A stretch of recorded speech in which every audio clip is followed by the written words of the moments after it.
സത്യങ്ങളാകെ തമസ്കരിക്കുന്ന പ്രചരണങ്ങൾ നടക്കുന്നതായി സർക്കാർ. മകൻ നഷ്ടപ്പെട്ടത് മൂലം കണ്ണീരിലായ ഒരു കുടുംബത്തിന്റെ വേദന മുതലെടുത്ത് പ്രശ്നങ്ങൾ സൃഷ്ടിക്കുവാനുള്ള ബോധപൂർവമായ നീക്കമാണ് ചിലർ നടത്തുന്നത്. ജിഷ്ണുവിന്റെ കുടുംബത്തിന്റെ വേദന മനസ്സിലാക്കിയുള്ള നടപടികളാണ് സർക്കാർ എടുക്കുന്നതെന്നും PRD നൽകിയ പരസ്യത്തിലൂടെ വ്യക്തമാക്കുന്നു.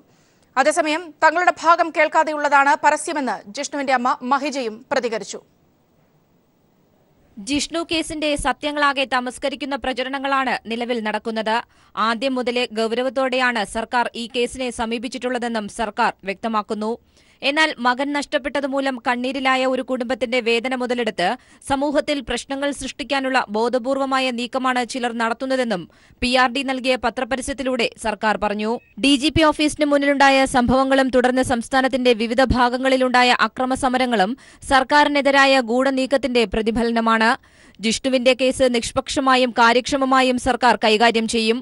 ഒളിവിൽ പോയ പ്രതികളെ വൈകാതെ പിടികൂടാൻ കഴിയുമെന്ന് പോലീസിന് ഉറപ്പുണ്ടെന്നും സർക്കാർ പരസ്യത്തിൽ വ്യക്തമാക്കുന്നു. ജിഷ്ണുവിന്റെ അമ്മയെ നിലത്തിട്ട് വലിച്ചിഴച്ചുവെന്നത് തെറ്റിദ്ധാരണാജനകമായ പ്രചരണമാണ്. ദൃശ്യങ്ങളിൽ നിന്ന് അതാണ് വ്യക്തമാകുന്നത്. ജിഷ്ണുവിന്റെ കുടുംബത്തിന്റെ വേദന മനസ്സിലാക്കിയുള്ള നടപടികളാണ് സർക്കാർ സ്വീകരിക്കുന്നതെന്നും പരസ്യത്തിലൂടെ വ്യക്തമാക്കുന്നു. എന്നാൽ തങ്ങളുടെ ഭാഗം കേൾക്കാതെയുള്ളതാണ് പരസ്യമെന്ന് ജിഷ്ണുവിന്റെ അമ്മ മഹിജ പ്രതികരിച്ചു. സത്യമല്ല, ഒരിക്കലും സത്യമല്ല. പക്ഷെങ്കിൽ ഇത്രത്തോളം ഗവൺമെന്റിന് അത് ഇഷ്ടപ്പെടും, പിണറായി വിജയനും ഇഷ്ടപ്പെടും. അപ്പോൾ ഇങ്ങനെ പറയേണ്ട ആ ഒരു അവസരം ഇവരുണ്ടാക്കിയതിൽ ഒരുപാട് സങ്കടമുണ്ട്. News bureau, Thiruvananthapuram. ജിഷ്ണു പ്രണയുടെ സഹോദരി അവിഷ്ണയുടെ നിരാഹാര സമരം 4ാം ദിവസവും തുടരുന്നു. അവിഷ്ണയുടെ ആരോഗ്യസ്ഥിതി മോശമാണെന്ന് നേരത്തെ ഡോക്ടർമാർ പറഞ്ഞിരുന്നു. ഇനിയും നിരാഹാരം തുടർന്നാൽ ആശുപത്രിയിലേക്ക് മാറ്റാനാണ് സാധ്യത. ജിഷ്ണുവിന്റെ മരണത്തിന് കാരണക്കാരായവരെ പിടികൂടുന്നതുവരെ സമരം തുടരുമെന്ന നിലപാടിലാണ് അവിഷ്ണ. അവിഷ്ണയ്ക്കൊപ്പം ജിഷ്ണുവിന്റെ നാട്ടുകാരും സമരത്തിലാണ്.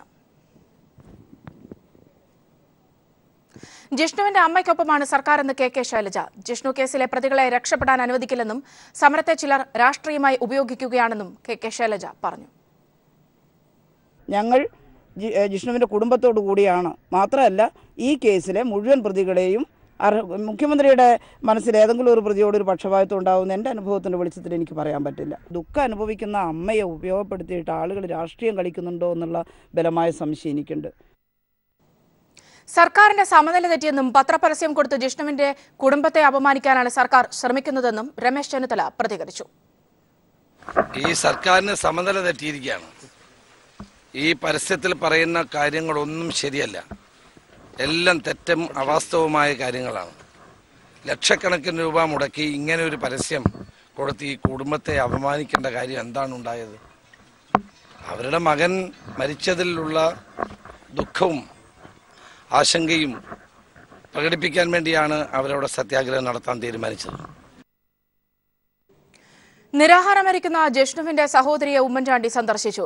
നിരാഹാരം അവസാനിപ്പിക്കാനുള്ള നടപടി സർക്കാർ സ്വീകരിക്കണമെന്ന് ഉമ്മൻചാണ്ടി പറഞ്ഞു.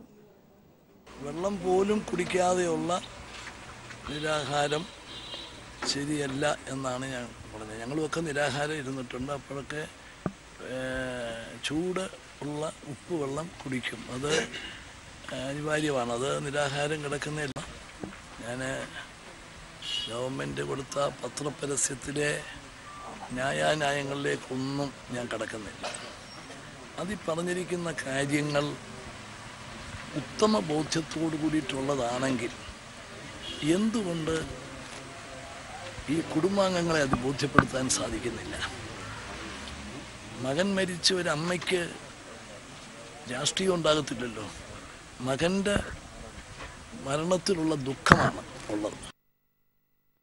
ജിഷ്ണുവിന്റെ കുടുംബത്തെ സഹായിച്ചെന്ന PRD പരസ്യം അപഹാസ്യമെന്ന് കോൺഗ്രസ് പ്രവർത്തക സമിതി അംഗം AK ആന്റണി. മഹിജയോട് തെറ്റേറ്റു പറഞ്ഞ് ഖേദം പ്രകടിപ്പിക്കാൻ മുഖ്യമന്ത്രി തയ്യാറാകണമെന്നും മലപ്പുറം പ്രസ് ക്ലബ്ബിൽ സംഘടിപ്പിച്ച മുഖാമുഖത്തിൽ AK ആന്റണി പറഞ്ഞു. ജിഷ്ണുവിന്റെ അമ്മയുടെ സമരത്തെ, മഹിജയുടെ സമരത്തെ കൈകാര്യം ചെയ്തതിൽ പോലീസിന് ഗുരുതരമായ വീഴ്ച പറ്റി. അത് കുറ്റക്കാരെ ശിക്ഷിക്കണം. മുഖ്യമന്ത്രി ജിഷ്ണുവിൻ്റെ അമ്മയോട്, മഹിജയോട് തൻ്റെ പോലീസ് നടത്തിയ ഈ നടപടിയിൽ ഗവൺമെന്റിന് തനിക്കുള്ള ഖേദം പ്രകടിപ്പിക്കാൻ തയ്യാറാകണം. അത് ബഹുമാനത്തിന്റെ പ്രശ്നമില്ല. തെരഞ്ഞെടുപ്പ് ചൂടിൽ മലപ്പുറം.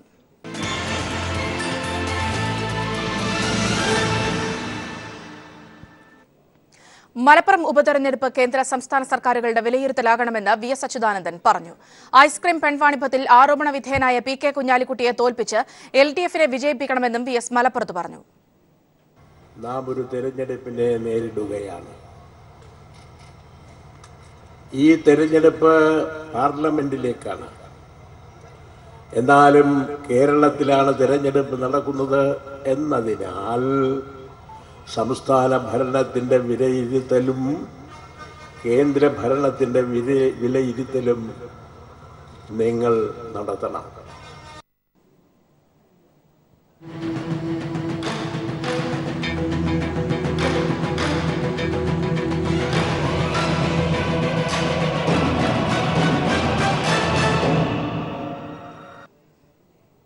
ദീർഘദൂര സർവീസുകൾ ക്രമീകരിക്കുന്നതിൽ ഏകോപനമില്ലാത്തതാണ് KSRTCയുടെ നഷ്ടക്കണക്കുകളെ 10 മടങ്ങ് ഉയർത്തുന്നത്. ഷെഡ്യൂൾ നിശ്ചയിക്കുന്നതിൽ സോണൽ ഓഫീസുകളും ഡിപ്പോകളും തമ്മിൽ ആശയവിനിമയം നടത്താത്തതാണ് ഇതിന് കാരണം. വിവിധ ഡിപ്പോകളിൽ നിന്നായി ഒരേ റൂട്ടിൽ പുറപ്പെടുന്ന ദീർഘദൂര സർവീസുകളിൽ പലതും ഒരേ സമയത്താണ് ലക്ഷ്യസ്ഥാനത്ത് എത്തുന്നത്.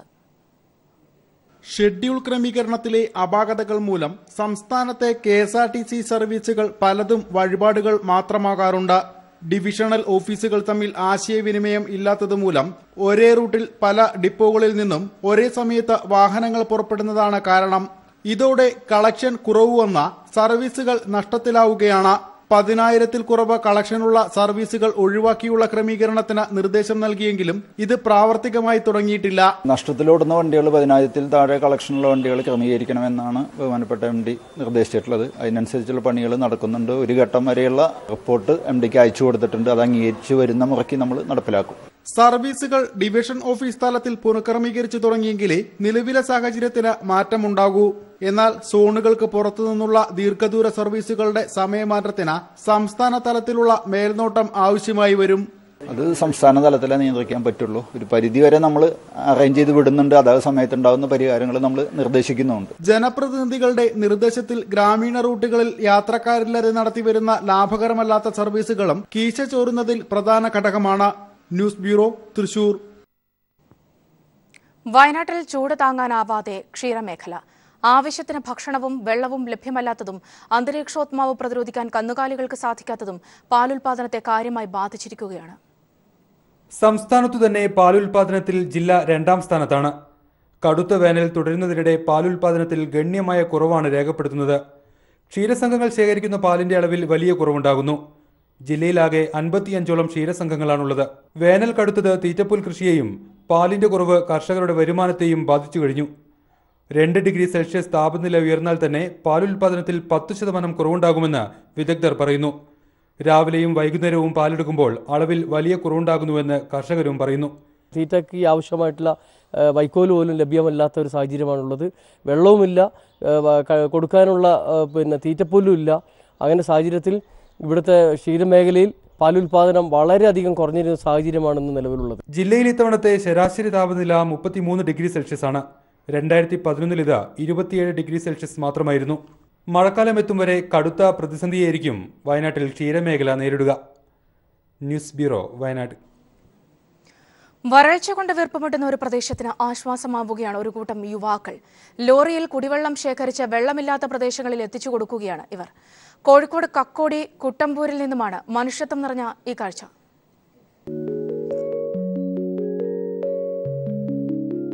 ഫേസ്ബുക്കിന്റെയും വാട്സപ്പിന്റെയും ലോകത്ത് മാത്രം പുതുതലമുറ ഒതുങ്ങുമ്പോഴാണ് കോഴിക്കോട് നന്മണ്ട കുട്ടമ്പൂരിലെ ഈ യുവാക്കൾ ഒരു പ്രദേശത്തിന്റെ മുഴുവൻ സ്നേഹത്തിന് പാത്രമാവുകയും മാതൃകയാവുകയും ചെയ്യുന്നത്. വരൾച്ച കൊണ്ട് വീർപ്പുമുട്ടുന്ന പ്രദേശങ്ങളിൽ കുടിവെള്ളം വിതരണം ചെയ്താണ് ഇവർ ശ്രദ്ധേയരാവുന്നത്. കാക്കൂർ പഞ്ചായത്തിലെ 5-6 വാർഡിൽ ഉൾപ്പെടുന്ന കായലാട്ട്, വെള്ളച്ചൽ, പുതുക്കുടിമല, തൽപ്പാടിമല എന്നീ പ്രദേശങ്ങളിലായാണ് ഇവർ വെള്ളം എത്തിച്ചു കൊടുക്കുന്നത്. ഒരു സ്വകാര്യ വ്യക്തിയുടെ അനുമതിയോടെ വെള്ളം സുലഭമായ പ്രദേശത്തെ കിണറിൽ നിന്നും വെള്ളം ശേഖരിച്ച് ലോറിയിൽ വരൾച്ചാബാധിത ഇടങ്ങളിൽ ഇവർ എത്തിച്ചു കൊടുക്കുന്നു. വെള്ളവുമായി എത്തുന്ന ഈ ലോറി കണ്ടാൽ പിന്നെ മലമുകളിൽ താമസിക്കുന്നവർക്ക് വലിയ ആശ്വാസം. ഇപ്പൊ ഈ വെള്ളം കിട്ടുന്ന ഭയങ്കര ഒരു ഉപകാരം. എല്ലാ വീട്ടിലും, ഇവിടെ ഒരു വീട്ടിലും വെള്ളമല്ല. ഇവിടെ കലക്ക് വെള്ളമാണ് എല്ലാവരും കുടിക്കുന്നത്. ഈ വെള്ളം കിട്ടുന്ന വലിയൊരു, ഈ കുട്ടിയൊക്കെ വലിയൊരു പുണ്യം കിട്ടും. വരൾച്ചയുടെ ഭീകരമുഖം തന്നെയാണ് ഇത്തരത്തിൽ ഒരു ചിന്തയിലേക്ക് തങ്ങളെ എത്തിച്ചത് എന്ന് ഇവർ പറയുന്നു.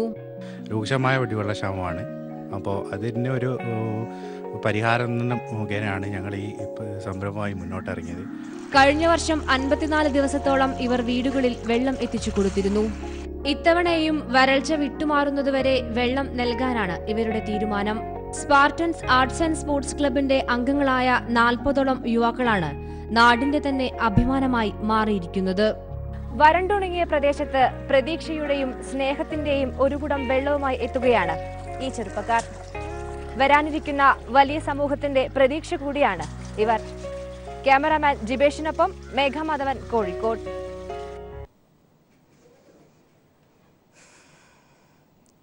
ഗോരക്ഷാസേന ആക്രമണത്തിൽ കേന്ദ്ര നിലപാട് തള്ളി രാജസ്ഥാൻ അൽവർ ജില്ലാ കളക്ടർ. സംഭവിക്കാൻ പാടില്ലാത്തതാണ് സംഭവിച്ചതെന്ന് കളക്ടർ മുക്താനന്ദ് അഗർവാൾ. ഗോരക്ഷാസേന ആക്രമണം ഉണ്ടായിട്ടില്ല എന്നായിരുന്നു കേന്ദ്രമന്ത്രി മുക്താർ അബ്ബാസ് നഖ്വി രാജ്യസഭയിൽ പറഞ്ഞത്. എന്നാൽ ആക്രമണം നടത്തിയ മുഴുവൻ പേരെയും പിടികൂടുമെന്നും ഇരകൾക്കെതിരെ FIR രജിസ്റ്റർ ചെയ്ത് പരിശോധിക്കുമെന്നും കളക്ടർ പീപ്പിൾ ടിവിയോട് പറഞ്ഞു.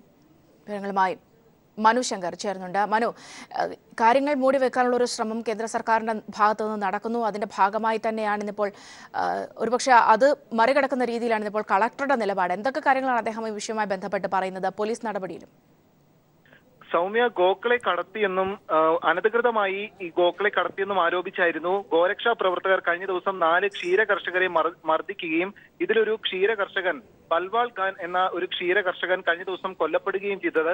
ഈ ഒരു സാഹചര്യത്തിലാണ് വലിയ പ്രതിഷേധം പ്രതിപക്ഷം ഉയർത്തുകയും എന്നാൽ രാജ്യസഭയിൽ കേന്ദ്രമന്ത്രി മുക്താർ അബ്ബാസ് നഖ്വി ഇങ്ങനെ ഒരു സംഭവമേ നടന്നിട്ടില്ലെന്നും മാധ്യമ വാർത്തകൾ വളച്ചൊടിക്കപ്പെടുകയാണെന്നും മാധ്യമ വാർത്തകൾ തള്ളിക്കളയുന്നു എന്നുകൂടിയാണ് രാജ്യസഭയിൽ കേന്ദ്ര സർക്കാർ നിലപാടായി മുക്താർ അബ്ബാസ് നഖ്വി കാര്യങ്ങൾ വ്യക്തമാക്കിയത്. എന്നാൽ ഇതിന് പിന്നാലെയാണ് കേന്ദ്ര സർക്കാർ നിലപാട് പാടെ തള്ളിക്കൊണ്ട് ഈ ആക്രമണം നടന്ന അൽവാർ ജില്ലയിലെ കളക്ടർ മുക്താനന്ദ് അഗർവാൾ തന്നെ ഇപ്പോൾ പീപ്പിൾ ടിവിയോട് പ്രതികരിച്ചിരിക്കുന്നത്. ഇതിൽ ജില്ലാ കളക്ടർ ചൂണ്ടിക്കാട്ടിയത് സംഭവിക്കാൻ പാടില്ലാത്ത സംഭവങ്ങൾ നടന്നിരിക്കുന്നു. അതിനാൽ തന്നെ ഈ ആക്രമണം നടത്തിയ പ്രതികൾക്കെതിരെ എത്രയും വേഗം നടപടികൾ ശക്തമാക്കുമെന്നാണ് ജില്ലാ കളക്ടർ അറിയിച്ചിരിക്കുന്നത്.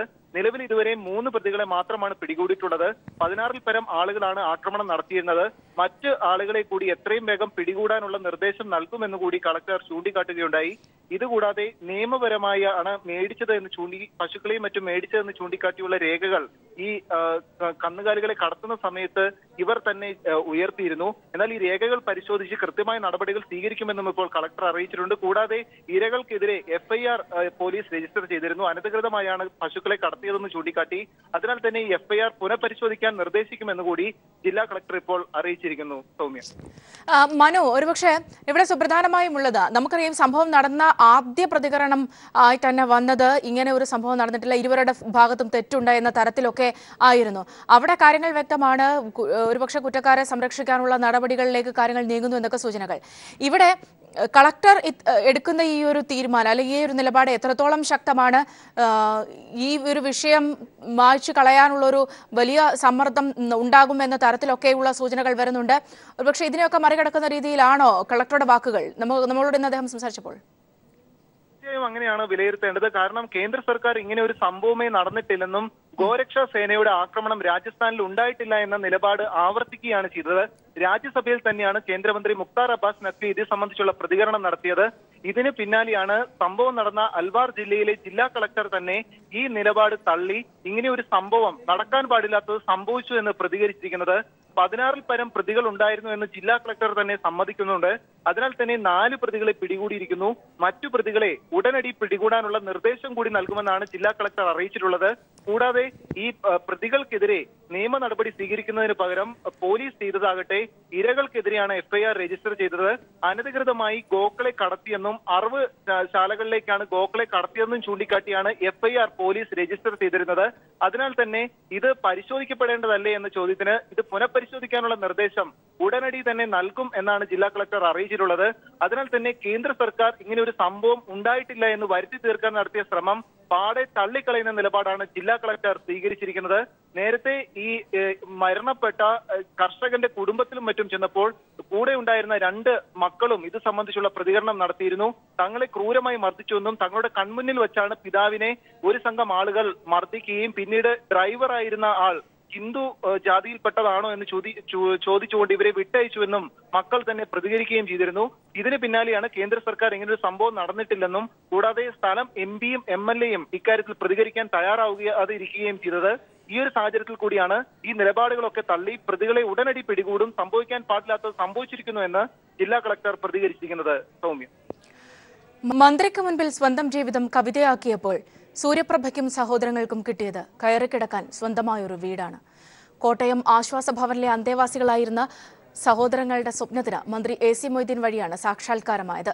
കുടുംബത്തിന്റെ ദുരവസ്ഥ ശ്രദ്ധയിൽപ്പെടുത്തിയതോടെയാണ് കല്യാൺ സിൽക്സ് ഉടമ TS പട്ടാഭിരാമൻ തൃശൂർ ആറ്റൂരിൽ ഇവർക്കായി വീട് നിർമ്മിച്ചു കൈമാറിയത്.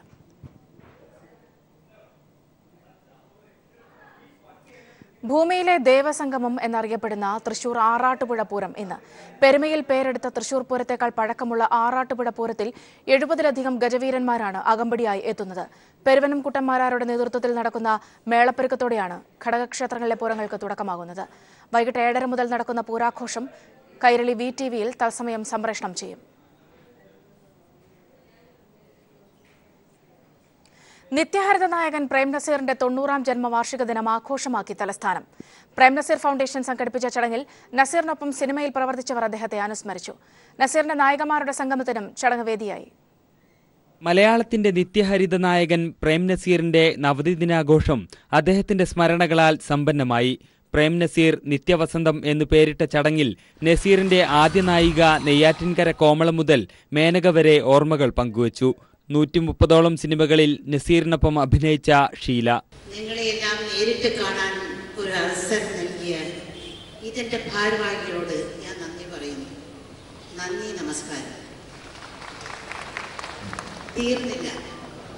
ഇങ്ങനൊരു പ്രസംഗം എനിക്ക് എഴുതി അയാട്ട് ചെയ്ത് എന്നെ പഠിപ്പിക്കുകയായിരുന്നു. ആരായിരുന്നു? നമ്മുടെ പ്രിയപ്പെട്ട നസീർ സാർ. അന്ന് മുതൽ ഇന്ന് വരയ്ക്കും ഈ പ്രസംഗമാണ് ആദ്യം ഞാൻ പറഞ്ഞുകൊണ്ടിരിക്കുന്നത്. നസീറിനൊപ്പമുള്ള നല്ല നാളുകൾ ഓർത്തെടുത്ത നടി ശാരദ, ദൈവം ഡയറക്റ്റായിട്ട് നമ്മുടെ മുമ്പിൽ വരില്ല, മാനവ രൂപത്തിൽ വരുമെന്നാ പറയേ. അതാണ് നമ്മുടെ നസീർ സാർ എന്ന് ഞാൻ പറയും. KR വിജയ, KPSC ലളിത, വിധുബാല, അംബിക, ശ്രീലത നമ്പൂതിരി, സീമ തുടങ്ങിയവരും നിത്യഹരിത നായകനെക്കുറിച്ച് വാചാലരായി. സിനിമയുടെ വിവിധ മേഖലകളിൽ നസീറിനൊപ്പം പ്രവർത്തിച്ചവരെ ആദരിച്ച ചടങ്ങിൽ അദ്ദേഹത്തിന്റെ മകൻ ഷാനവാസും പങ്കെടുത്തു. നിശാഗന്ധിയിൽ നടന്ന ചടങ്ങ് മന്ത്രി കടകംപള്ളി സുരേന്ദ്രനാണ് ഉദ്ഘാടനം ചെയ്തത്. News bureau, Thiruvananthapuram.